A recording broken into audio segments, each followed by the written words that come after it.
주님의 은혜와 평안이 여러분과 함께 하시기를 기원합니다. 오늘부터 부활절 전날까지 주일을 뺀 40일을 사순절이라고 그렇게 부릅니다.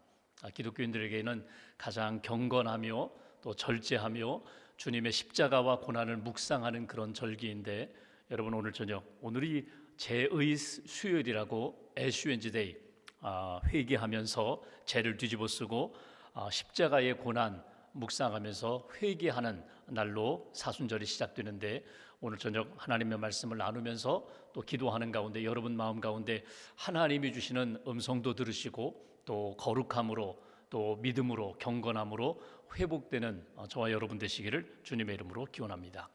7주 동안 사순절 수요일 저녁에 오늘 읽어드린 우리 베드로후서 1장 4절부터 7절 말씀을 가지고 신성한 성품에 참여하라 주제를 가지고 우리가 하나씩 말씀을 나누고자 합니다.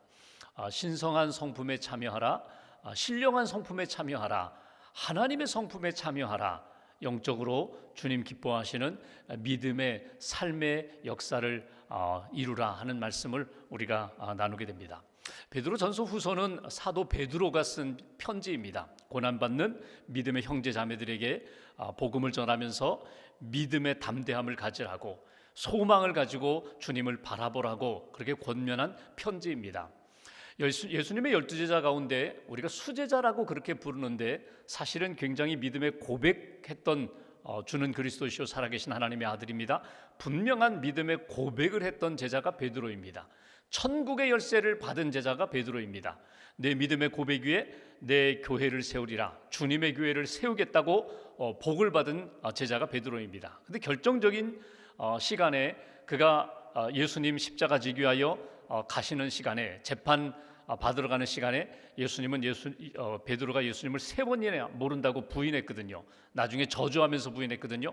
그것이 그의 인생에 참 가슴 아픈 사건이었습니다. 그래서 두고두고 내가 왜 그때 예수님을 따라가지 못했을까, 예수님을 왜 부인했을까, 기도하지 않았기 때문이고 믿음의 고백을 지키지 못했기 때문이다. 그것을 늘 가슴에 안고 새벽닭이 울 때마다 그가 회개하면서 주님 오늘 하루도 믿음의 고백으로 살게 해달라고, 주님 따라가며 살게 해달라고, 성령님 의지하며 살게 해달라고 그렇게 기도했던 제자가 베드로입니다.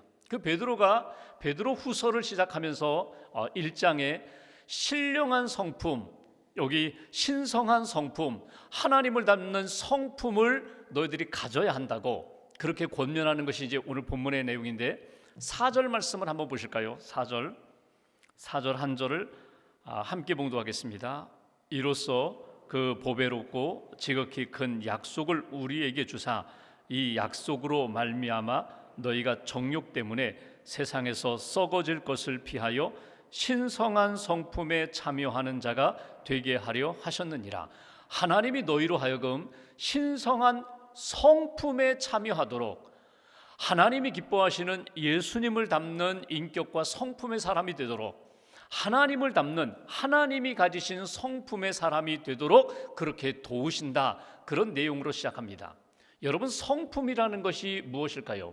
우리 각자가 가지고 있는 성품이 있거든요. 캐릭터가 있거든요.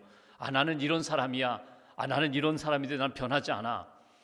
여러분 잘 아시는 성공하는 사람들의 7가지 습관이라는 책이 있어요. 벌써 오래전에 나온 책인데, 거기 스티븐 코비 박사가 그 책을 지었는데, 그 책을 시작하면서 서문에 이런 이야기를 합니다.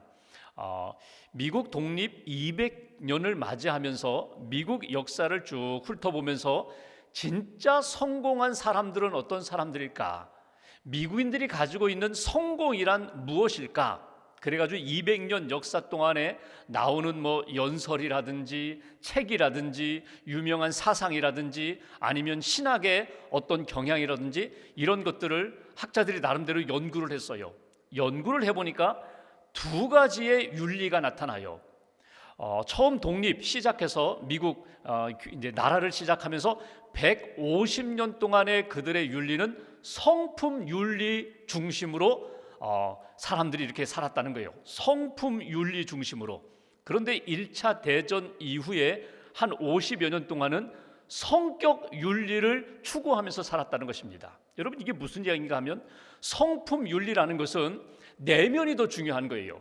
눈에 보이는 것보다는 그 내면의 세계, 예를 들면은 믿음, 신뢰하는 것, 언행일치, 겸손, 충성, 절제, 용기, 정의, 인내, 근면, 황금률, 성경을 기초로 한 내면이 하나님 앞에 정직하고 진실하고 그리고 믿음직스러운 것, 그것을 나름대로의 성공이라고 그들은 생각하면서 이렇게 살아야 잘 사는 것이라고, 그것이 개인이든 가정이든 학교든 교회든 국가를 이루는 데 있어서 가장 근간이 되는 것이 성품 윤리다, 이렇게 추구했어요.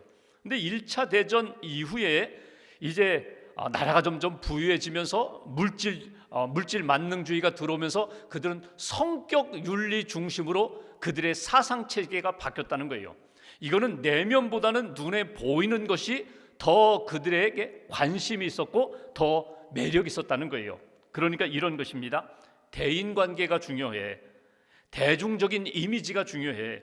태도와 행동, 기법과 기술, 연설법, 그리고 옷차림새, 어떻게 사람들에게 보이느냐, 그것이 더 중요해. 그 경향으로 바뀌었다는 거예요.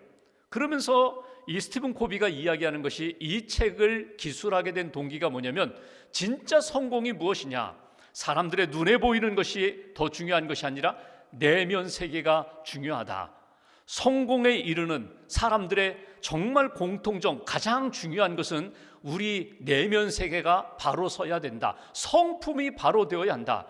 그 성품은 결국 어디와 연결되는가 하면 성경에서 우리에게 가르쳐 주신 하나님의 성품과 연결될 때에 겉으로 나타나는 눈에 보이는 것, 그 사람이 얼마나 훌륭한 매너를 가지고 있느냐, 얼마나 옷을 잘 입었느냐, 그가 얼마나 세상적인 명예와 또 인기가 있느냐, 말솜씨가 뛰어나냐, 그것이 중요한 것이 아니라 그의 내면 세계, 믿음직스러우냐, 정직하냐, 진실하냐, 신뢰할 만하냐, 그것이 더 중요하다. 그렇게 해서 만들어진 책이 성공하는 사람들의 7가지 습관이라는 책이라는 것입니다. 여기 성품이라는 이야기를 했는데, 여러분, 우리가 추구하는 성품이 무엇인가? 오늘 베드로후서는 베드로가 이렇게 표현합니다. 너희들이 믿음의 기초 위에 하나님이 기뻐하시는 성품을 하나씩 하나씩 채워가라는 거예요. 단번에 되지 않는데 믿음의 기초 위에 하나님이 오늘 내게 덕이라는 것을 세우고 그 위에 지식이라는 것을 세우고 이렇게 해서 예수님을 닮는 그런 인격으로 하나님의 성품을 갖춘 그리스도인으로 세워갈 때에 하나님이 기뻐하시는 신령한, 하나님이 기뻐하시는 영적인 사람으로 하나님이 기뻐하시는 삶을 살 수 있다. 이제 오늘 본문 우리가 읽진 않았지만 1절을 한번 보십시오. 1절 믿음에 대한 이야기를 이렇게 얘기합니다. 예수 그리스도의 종이며 사도인 시몬 베드로 자신이 우리 하나님과 구주 예수 그리스도의 의의를 힘입어 동일하게 보배로운 믿음을 우리와 함께 받은 자들에게 편지한다. 여기 보시면 의의를 이야기합니다. 이 예수 그리스도의 복음을 믿음으로 구원받은 사람들, 이 의의예요. 이 믿음, 여기에는 보배로운 믿음이라고 했거든요. 그러니까 믿음은 하나님이 주신 선물이면서 동시에 내가 빼앗길 수 없는, 내가 간직하고 있는 가장 귀중한 보물과 같은 것이다. 이 믿음이 있다면 이제 그 믿음의 기초 위에 오늘 이제 이야기하려고 하는 덕을 갖추라는 거예요. 덕을 더하라는 거예요. 덕을 그 위에 세우라. 이 덕이라는 것은 다른 말로 표현하면 선한 거거든요. 하나님 보시기에도 선하고 사람들이 보기에도 참 선한 것들을 믿음의 기초 위에 세우라. 이것이 오늘 본문의 말씀입니다. 그러면서 오늘 본문에 3가지를 우리가 딱 붙잡으려고 해요. 하나님이 기뻐하시는 신성한 성품에 참여하려면, 예수님을 닮고 하나님의 성품을 갖추려면 오늘 3가지를 이야기합니다. 첫 번째, 피할 것을 피해야 된다. 2번째, 참여하고 동참해야 할 것들을 붙잡아야 된다. 3번째, 하나님이 우리에게 주시는 역사를 따라서 더해야 할 것, 끊임없이 더해가는, 채워가는 역사로 살아야 된다. 이것이 오늘 주시는 메시지거든요. 그것이 4절에 나오는 내용 그대로예요. 4절 제가 다시 한번 보겠습니다. 너희가, 중반부에 보면 너희가 정욕 때문에 세상에서 썩어질 것을 피하여. 첫 번째로 여러분, 믿음 위에 덕을 세우려면 먼저 내가 피해야 할 것들을 피해야 한다는 거예요. 빼야 할 것들을 빼야 된다는 거예요. 피해야 할 시간이 있어요. 피해야 할 자리가 있어요. 피해야 할 상황이 있어요. 벗어나야 할 그런 상황에 너희들이 계속 머뭇거리면서 머물러 있지 말아라. 피하라는 거예요. 오늘 베드로가 이렇게 강조하는 것은 그런 내용입니다. 내가 피하지 못하고 머뭇거리다가 실패한 그런 경험과 아픔이 있다는 거예요. 여러분, 우리 자신을 한번 보십시오. 아니, 오늘 하루만 생각해 보세요. 내가 머뭇대다가 거룩성을 잃어버린 경우가 없는가?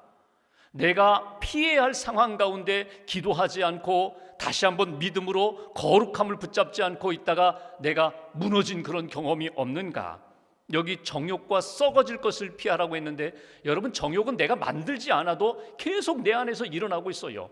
내가 보려고 하지 않고 들으려고 하지 않아도 끊임없이 내 눈과 내 귀에 자극을 주는 그런 정욕이 있거든요.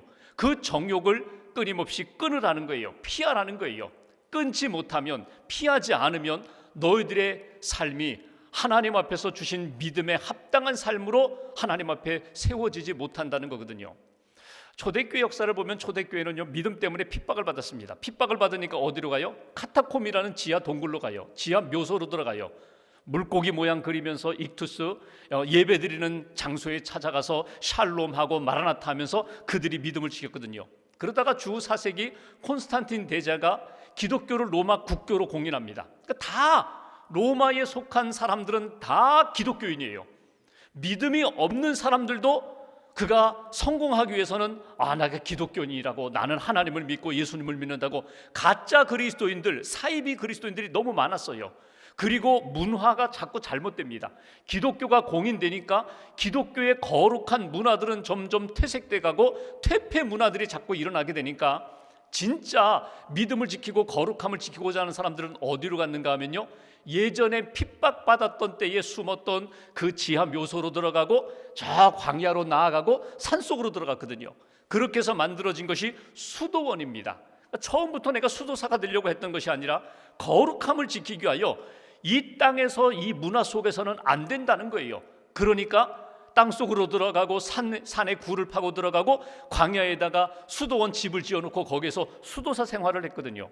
그 수도사 생활했던 사람들의 기록을 보면은요, 아주 어찌 보면 지금 생각할 때 아주 가혹할 정도로 아주 철저했어요. 그들에게는 이불 2개가 없었어요. 딱 이불 하나, 옷 한 벌, 지팡이 하나, 성경책 1권, 책상, 램프, 뭐 그렇게 살았거든요. 고기도 안 먹었어요. 아픈 사람들만 고기를 먹었지 채식만 했어요. 들풀만 먹었어요. 그러면서 철저히 경건함과 거룩함의 삶을 살았던 사람들이 그들입니다. 그러니까 정욕을 피하기 위해서 나는 거룩함을 지키겠노라. 거기에 나오는 기록들 가운데 몇 가지 에피소드가 있습니다. 어떤 이렇게 작은 수도원 아닌 수도원, 어떤 집을 지어놓고 수도하는 수도사 집에 한 여인이 찾아왔습니다. 그 여인은 이 수도사가 워낙 수도 생활을 잘한다고 하니까 한번 무너뜨리기 위하여, 시험하고 유혹하기 위하여 찾아온 여인이에요. 아주 끼가 많은 여인이에요. 찾아와가지고 오늘 하룻밤 묵게 해달라고, 내가 지나가는 사람인데 내가 오늘 묵을 집이 없어서 하룻밤 묵게 해달라고. 그러니까 그 사막에 어디 갈 데가 없으니까 그럼 묵으라고, 당신이 큰 방 쓰고 나는 작은 방 쓰겠다고. 수도사가 작은 방을 썼어요. 근데 이 여인이 밤중에 자기 방문을 열고 와서 노크하는 거예요. 너무 무섭습니다. 밤이 무섭습니다. 들짐승 소리가 무섭습니다. 이거 점점 추위가 오니까 추워서 무섭습니다. 문을 열어달라고 계속 노크를 하는 거예요. 그때 이 수도사가 문을 열어주진 않아요. 아니라고, 나는 당신에게 문을 열어줄 수 없노라고, 당신 방에 들어가서 자라고. 계속해서 문을 두드리니까 이 수도사 마음이 막 흔들리는 거예요. 그때 무엇을 했는가 하면 켜놓은 등불 위에다가 손가락 하나를 얹었어요. 손가락 하나를 얹었어요. 그 또 노크하면 또 다른 손가락을 얹었어요. 여러분, 손이 막 익을 정도로, 막 화상을 입을 정도로 손가락이 그렇게 이게 화상을 입는 거예요. 하룻밤이 지났습니다. 그 다음날 이 여인이 포기를 했어요. 역시 거룩한 수도사가 맞구나. 내가 감히 넘볼 수 없구나. 그리고 인사를 하는데 이 수도사가 손을 내밀어서 보라고 보라고. 당신이 어젯밤 녹화할 때마다 내가 나를 이기지 못하고 내가 혹시라도 문을 열까봐 내가 그게 두려워가지고 내가 이 불 위에다가 등불에다가 내가 손가락을 얹었는데 10손가락이 다 화상을 입었어요. 그 모습을 보고 이 여인이 그 자리에서 쓰러져 버립니다. 기절했어요. 내가 무슨 짓을 한 거야? 내가 무슨 짓을 한 거야? 그리고 그 여인 정신 차린 다음에 그 수도사를 따라서 내가 당신과 같은 나도 거룩한 삶을 살겠노라고. 그게 수도사들의 일화 가운데 남아있는 기록이거든요. 여러분, 우리가 정욕을 피하라는 것이 그냥 좀 생각을 피하면 되지, 내가 안 보면 되지, 안 들으면 되지, 여러분 그 정도로 안 된다는 거예요. 여러분, 믿음 위에 덕을 세운다는 것은요, 정말 이 수도사가 그 등불에다가 손가락을 얹어놓고 뜨거운 고통을 느끼면서라도 내 거룩함을 지키겠노라고, 믿음을 지키겠노라고 그렇게 다짐하고 또 다짐하는 것처럼 엄청난 고통이 수반되면서도 그런 거룩함을 지키려고 하는 각오가 있을 때에 믿음 위에 덕을 세우는 길이 열리게 된다는 거예요. 여러분, 출애굽 창세기에 나오는 요셉을 보십시오. 보디발 아내가 유혹할 때요, 현장을 벗어납니다. 머뭇거리지 않아요. 옷을 붙잡고 있을 때 옷을 벗어 던지면서라도 알몸으로 도망치는 것이 그 요셉의 모습이거든요. 다니엘이 여러분 바벨론에 와서 산의 진미를 차려놓고 이거 먹고서 너희 멋진 젊은이가 되라고, 멋진 지도자가 되라고 할 때 다니엘이 어떻게 했습니까? 나는 거룩함을 지키기 위하여 내가 이 육식 안 하고 나는 물과 채식만 먹어도 하나님이 나를 지켜주시리라, 이런 믿음의 결단이 있을 때 하나님이 그를 거룩한, 다니엘, 사드락, 메삭, 아벳노고 거룩한 젊은이들로 지켜주셨던 것처럼 우리에게 그런 피할 것을 피하고자 하는 아주 뼈를 깎는 듯한 그런 결단이 우리에게 필요하다는 거예요. 여러분 보십시오. 머뭇거리다가 실패한 사람들이 얼마나 많아요. 성경에 나오는 아나니아 삽비라, 처음에는요 내 재산 다 팔아서 하나님께 드리겠다고 하다가 절반 감추고 절반만 가지고 미적미적대다가 결국 이게 전부라고 거짓말을 하고 그렇게 하나님 앞에 심판받았던 그런 인생 되지 말라는 거예요. 오늘 우리에게 찾아오는 정욕은요 아주 다양하게 다가옵니다. 10가지, 20가지가 아니라 수백 가지의 모양으로, 합리적인 모양으로 다가오는데 믿음 위에 덕을 세우고자 한다면 먼저 정욕을 피하라. 너의 영혼을 썩게 만드는 것들을 반드시 피해야 너희의 믿음도 지킬 수 있고 거룩함도 지킬 수 있다. 또 하나, 두 번째는 참여하라고 이야기합니다. 참여라는 말은 다른 말로 표현하면요, 신성한 성품에 참여하라, 신성한 성품과 연결되라는 거예요. 이것을 무엇으로 표현하는가 하면 경건훈련으로 표현했습니다. 나중에 여러분 3절을 한번 보십시오. 3절에 보시면 앞부분에 이런 표현이 나와요. 그의 신기한 능력으로 생명과 경건에 속한 모든 것을 우리에게 주셨으니, 생명 구원입니다. 믿음으로 구원받은 것입니다. 경건, 하나님이 기뻐하시는 신성한 성품에 참여하는 것, 연결되는 거예요. 그러니까 큰 저수지가 있어요. 그 저수지에 있는 물을 내가 집에서 마시고자 한다면 파이프라인으로 수도관으로 연결될 때에 그것을 마실 수가 있거든요. 오늘 하나님의 거룩한 영성과 늘 연결되라는 거예요. 이게 경건이거든요. 여러분, 피할 자리는 피하되 하나님의 은혜를 받는 자리와 연결되셔야 돼요. 참여하셔야 돼요. 그 자리에서 머무르셔야 돼요. 기도하는 자리, 은혜 받는 자리, 말씀을 듣는 자리, 하나님이 내 심령 가운데 오셔서 나를 변화시키는 그 자리에서 하나님의 은혜, 나를 새롭게 변화시키는 역사를 체험하라는 거예요. 받으라는 거예요. 포도나무 비유처럼 나는 포도나무에 너희는 가지니 나와 연결되어 있으면 기도 들어주신다, 열매 맺는다. 나는 참 연약한 가지인데 주님과 연결되면 그 주님의 은혜와 능력과 생명이 내 안에 다가와 열매를 맺는 것처럼 신령한 성품, 하나님이 기뻐하시는 신성한 성품과 연결되어 있으라는 거예요. 어떤 분이 44살 난 줄리 로시라는 여인이 교통사고로 세상을 떠났습니다. 음주운전자 때문에 교통사고로 세상을 떠났는데 마지막 중환자실에서 힘든 시간을 보내면서 더 이상 살 가능성이 없자 본인이 내 모든 시신과 장기를 다 사용할 수 있는 분들에게 다 나눠주라고 장기 기증을 했어요. 시신 기증을 했어요. 그것으로 35명이 그분의 그 장기를 받았거든요. 힘줄도 받고 피부도 받고 눈 다 받았거든요. 그 중에 받은 사람 중에 미국의 유명한 풋볼 선수 카슨 파머라는 선수가 그분의 힘줄을 받았어요. 힘줄. 그 로시라는 여성의 힘줄을 받았거든요. 그 힘줄 때문에 본인은 이제는 끝났다고 생각했는데 다시금 재활하면서 그분이 이렇게 다시 운동을 할 수 있었어요. 그분의 글에 이런 이야기가 나와요. 어떻게 다른 사람, 죽은 사람의 그 인체 일부분이 내 몸에 들어와서 나에게 힘이 되지? 여러분, 우리 인생이 그렇거든요. 나는 죽은 것과 같은 그런 죄인임에도 불구한데 예수님을 믿으면서 예수님의 생명이 우리 안에 들어온 거거든요.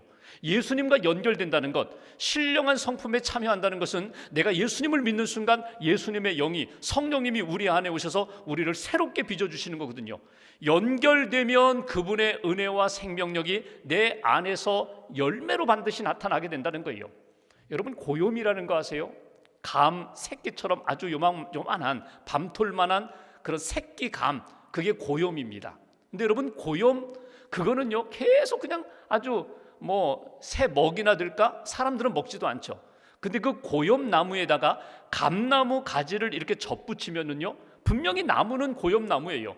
근데 이 접붙인 감나무가 이렇게 성장하면은요 열매는요 고염 열매가 아니라 맛있는 감을 열매로 얻게 됩니다. 우리는요 그렇게 육신적으로 연약하고 허물 많은 죄인인데 예수님을 영접하는 순간 우리 안에 예수님의 열매가 맺히게 되거든요. 생명의 열매가 맺히게 되는 거거든요. 이거 잊어버리지 말라는 거예요. 너희가 예수 그리스도를 믿고 믿음의 사람이 되었다면 이제는 피할 것을 피하고 붙잡을 것 붙잡고 연결될 부분은 반드시 연결되라고. 무엇과 연결되라고요? 예수와 연결되고 예수의 생명과 연결되면 너희에게 주시는 예수님의 성품, 하나님의 신령한 성품이 너희 안에 반드시 나타나게 된다. 그러면서 이제 오늘 본문에서 보는 더하라 이야기합니다. 피하라, 참여하라, 더하라. 무엇을 더하라고요? 다시 한번 본문 보십시오. 오늘 딱 한 가지입니다. 너희가 믿음의 덕을 더하라. 믿음 위에 덕을 더하라. 믿음의 사람, 믿음의 심령 위에 하나님이 부어주시는 덕, 그 선한 역사로 채우라, 그런 말씀입니다. 더한다는 것은 채운다는 거거든요. 우리의 힘으로 만들 수 없는 그 열매를 성령님과 연결될 때 성령의 열매를 맺는 것처럼 신령한 역사로 주님과 연결될 때 주님이 주시는 덕의 아름다운 열매를 얻게 되리라. 그렇게 살아가라고. 이 덕이라는 말이 아레테라는 말인데 이거는요 사람이 이렇게 만드는 것이 아니라 믿음의 사람에게 주시는 하나님의 선물과 같은 거예요. 덕성이에요. 그러니까 영성처럼 덕성이에요. 이것은 하나님이 우리에게 주시는 고상한 인격과 같은 것, 여기에 마음을 두라는 거예요. 여기에 집중하라는 거예요. 교회는 참 이상한 곳이에요. 여러분, 교회 성도들이 많이 이렇게 모이는데 이거는 초대교회나 지금이나 마찬가지예요. 교회는요 상처를 주는 사람은 없는데 다 상처를 받았다고 해요. 나 교회 가서 상처받았어. 상처를 준 사람들은 없어요. 근데 너도 나도 다 상처받았다고 해요. 또 때린 사람은 없는데 맞았다고 해요. 나 교회 가서 한 대 맞았어. 그 사람이 나 한 대 때렸어.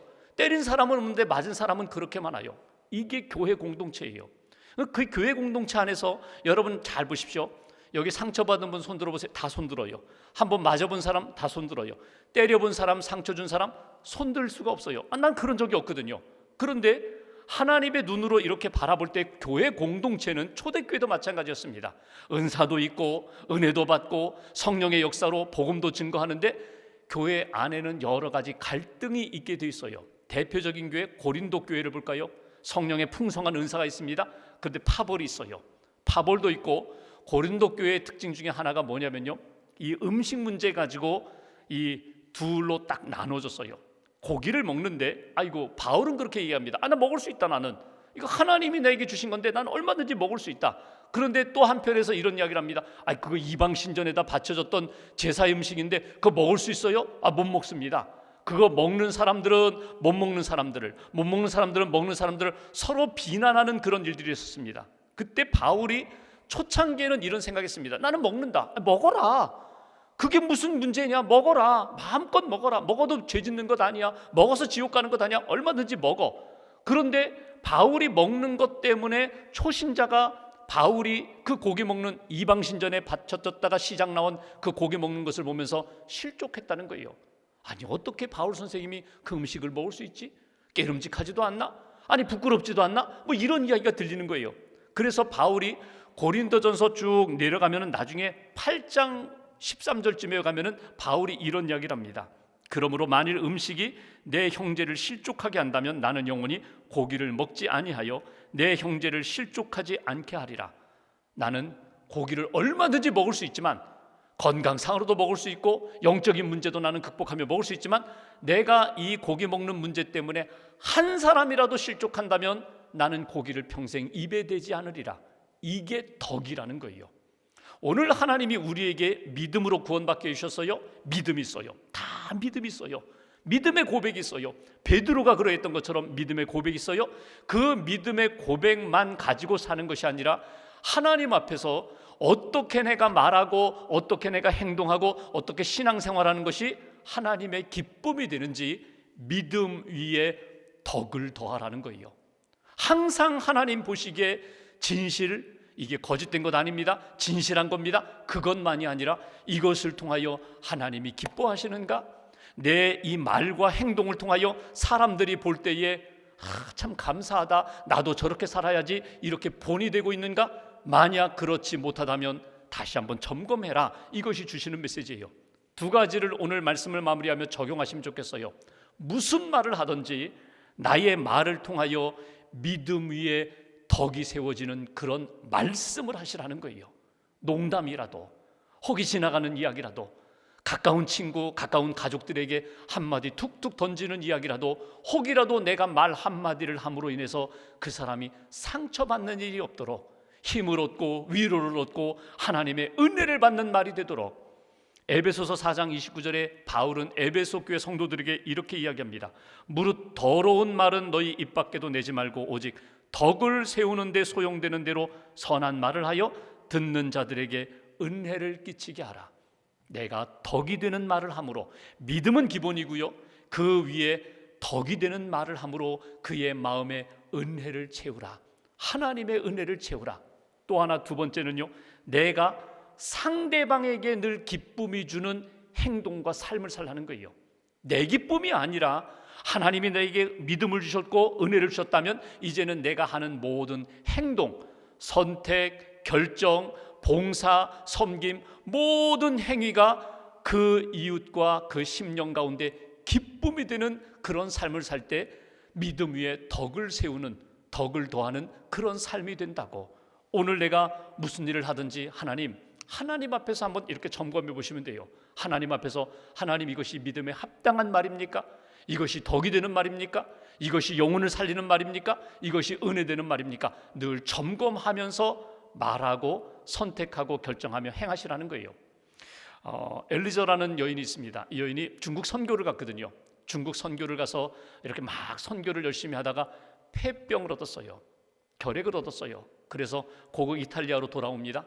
집에 돌아오니까, 집에서 이제 농사를 지으니까 농장에서 아버지가 물려준 그 농장에서 농사를 지으면서 이렇게 병 치료도 하고 농사를 지으면서 그 돈을 모아서 중국 선교사님들에게 쭉 보냈어요. 그러다가 농사 추수하는 가운데 그만 탈곡기에 오른손이 들어가면서 오른손을 잃어버렸어요. 그러니까 이 여인은 선교사로 갔다가 고향으로 돌아오고 농사지어서 선교에 보탬을 주려고 하다가 손을 잃어버렸어요. 이 여인이 하나님 앞에 기도를 하는데, 하나님 왜 나에게 이렇게 병을 주셨습니까? 하나님 나에게 왜 이렇게 장애를 주셨습니까? 이렇게 기도하지 않았어요. 그 여인의 기도는, 하나님 이제 내가 무엇을 해야 할까요? 무엇을 원하십니까? 그 기도였어요. 폐병을 얻었을 때도, 고향에 와서 농사를 지으면서도, 손을 잃어버렸을 때에도, 하나님 이제 저는 무엇을 해야 할까요? 농사를 더 짓지 못하니까 그 농장을 팔아서 이제 어떻게 하면 좋을까? 농사를 짓지 못하니까 농장을 팔아서 조그마한 집을 하나 마련했다고 해요. 그리고 이제 어르신들, 의지할 데 없는 어르신들을 그냥 이렇게 모셔다가 어머니 아버지처럼 이렇게 돌봐드렸어요. 손이 부족하니까 다른 사람 자원봉사자들 함께 어르신들을 이렇게 돌봐드렸더니 소문이 나가지고 그 집에 가면은 위로를 받는다, 그 집에 가면 힘을 얻는다, 그 집에 가면 마치 엄마 아빠처럼 그렇게 사랑받는다, 막 어르신들이 막 모이는 거예요. 그러니까 더 많은 봉사자들이 필요한데 그럴 때마다 더 많은 사람들이 와서 막 자원봉사를 합니다. 그러면서 아주 유명한 양로원이 됐어요. 이분이 나중에는 노벨 평화상 후보에까지 오르게 됩니다. 본인이 생각할 때에는요 다 잃어버렸다고 생각했어요. 그런데 하나님 내게 원하시는 것이 무엇입니까? 그리고 누구를 대하든지, 이웃을 대하든지 어르신 한 분을 대하든지 주님이 주시는 마음으로 사랑하며 기도하며 섬길 때에 하나님의 기쁨이 나타나고 그 영혼이 노년의 평안 가운데 인생을 마무리 짓게 되더라. 여러분, 믿음 위의 덕입니다. 이렇게 살아야 합니다. 딱 한 가지 형태는 아니에요. 다양한 형태로 우리의 삶 가운데 하나님이 주시는 마음을 따라 말씀을 전하시고 하나님이 주시는 꿈을 따라 비전을 따라 여러분에게 주신 마음대로 섬기시면 돼요. 여러분에게 주신 은사대로 섬기시면 돼요. 그때 여러분을 통하여 하나님의 아름다운 역사가 열매로 반드시 나타날 것이다. 오늘 베드로서 1장 말씀을 쭉 한번 보면서 내 성품이 하나님의 기쁨이 되기를 합니다. 내 말이 하나님 앞에 기쁨이 되기를 합니다. 내 손과 발의 섬김이 하나님의 기쁨이 되고 내 주위에 있는 사람들이 은혜 가운데 기쁨 가운데 살기를 원합니다. 다시 한번 이렇게 점검하시면서 오늘 믿음 위에 덕을 세우라, 덕을 더하라, 이 말씀 붙잡고 우리가 기도하고 하나님 앞에서 아름다운 믿음의 삶을 계속 이어가시기를 주님의 이름으로 기원합니다.